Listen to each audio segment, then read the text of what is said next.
অতিরিক্ত গরমেও শরীরকে ঠান্ডা রাখার কয়েকটা বিশেষ টিপস এই ভিডিওতে। সারাদিন এসির নিচে বসে থাকা যাদের পক্ষে সম্ভব নয়, কাজের সূত্রে যাদেরকে বাইরে বেরোতেই হয়, তাদের জন্য এই ভিডিওটি। টিপ নাম্বার 1, হাইড্রেশন। শরীরকে ঠান্ডা রাখতে হলে হাইড্রেশনকে কোনোভাবেই অবহেলা করা যাবে না, কারণ আমাদের প্রত্যেকের বডিতেই একটা করে ন্যাচারাল কুলিং সিস্টেম আছে। এই কুলিং সিস্টেমের কাজ হলো বডি টেম্পারেচারকে রেগুলেট করা। যখনই টেম্পারেচার বেড়ে যায় তখনই ঘামের মাধ্যমে খানিকটা জল শরীর থেকে বেরিয়ে যায়। এই ঘাম যখন বাষ্পীভূত হয় শরীর থেকে তাপ নিয়ে যায়, ফলে বডি ঠান্ডা থাকে। এই কুলিং প্রসেসকে চালু রাখতে হলে আমাদের খেয়াল রাখতে হবে আমাদের শরীরে যাতে সবসময় যথেষ্ট পরিমাণে জল থাকে, আদারওয়াইজ ঘাম হবে না, তাপ বডিতেই ট্র্যাপড হয়ে থাকবে, বাইরে বেরোবে না। টিপ নাম্বার 2, এমন কোনো কিছু খাওয়া যাবে না যাতে বডি থেকে জল বেরিয়ে যায়। ডায়রিটিকের মতো কাজ করে এরকম কোনো কিছুকে অ্যাভয়েড করতে হবে।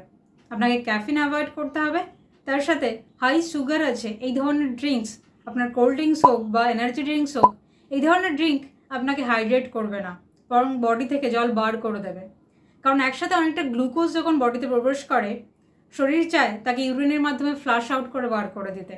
তাই হাইড্রেশন তো হবেই না, বরং আগের চেয়ে অনেক বেশি ডিহাইড্রেটেড হয়ে পড়বেন।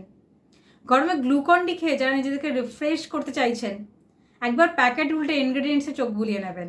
এর 95% সুগার। গ্লুকন-ডি খেয়ে আপনি ইনস্ট্যান্ট যে এনার্জি ফিল করছেন তার কারণও হলো এই হাই গ্লুকোজ কন্টেন্ট। এই এনার্জির একটা ডাউন সাইড আছে, এটা কখনোই স্টেবল এনার্জি সোর্স নয়। অর্থাৎ গ্লুকন-ডি খাওয়ার সাথে সাথেই আপনার ব্লাড গ্লুকোজ লেভেল একসাথে অনেকটা বেড়ে যাচ্ছে, একে গ্লুকোজ স্পাইক বলা হয়। কিন্তু কিছু সময় পর গ্লুকোজ লেভেল ক্র্যাশ করে, তখন আপনি আগের থেকেও বেশি লো ফিল করবেন। তাছাড়া এইভাবে গ্লুকোজ লেভেল আপ ডাউন করলে আপনার বডিতে ইনসুলিন রেজিস্ট্যান্স তৈরি হবে। এই ইনসুলিন রেজিস্ট্যান্স হলো ডায়াবেটিস, হাই ব্লাড প্রেশারের মতো আরও অনেক ক্রনিক ডিজিজের মূল কারণ। টিপ নাম্বার 3, এক্সট্রিম কেসে অনেকক্ষণ বাইরে রোদে কাজ করার কারণে বা হেভি এক্সারসাইজ করার কারণে যখন অনেকটা ঘাম বেরিয়ে যায়, তখন জলের সাথে ইলেকট্রোলাইটসের ঘাটতি পূরণ করাটা জরুরি হয়ে পড়ে। সাধারণত ইলেকট্রোলাইটস আমরা আমাদের সলিড ফুড থেকে পেয়ে যাই, কিন্তু হঠাৎ করে অনেকটা লস হলে বাইরে থেকে নেওয়ার প্রয়োজন হতে পারে। সেক্ষেত্রে আপনি ওআরএস ব্যবহার করতে পারেন। আমি ফ্লেভার যেহেতু টেস্টি ইলেকট্রোলাইটস পাউডারের কথা বলছি না, আমি বলছি নর্মাল ওআরএস, যেটা সরকারি হাসপাতাল থেকে দেওয়া হয়। হাতের কাছে ওআরএস না থাকলে pink salt, Himalayan pink salt খেয়ে আপনি জল খেতে পারেন। এর থেকেও আপনি এসেনশিয়াল ইলেকট্রোলাইটস পেয়ে যাবেন। টিপ নাম্বার 4, শরীর গরম করে এই ধরনের খাবারকে এড়িয়ে চলুন। আয়ুর্বেদে বলা হয় প্রত্যেকটা খাবারের একটা নিজস্ব প্রকৃতি আছে, হয় ঠান্ডা বা গরম বা উষ্ণ। এছাড়া আমাদের কমন সেন্স আর অভিজ্ঞতা থেকে আমরা বলতে পারি যে ননভেজ, আদা, রসুন, গরম মশলা এগুলো আমাদের শরীরকে গরম করে।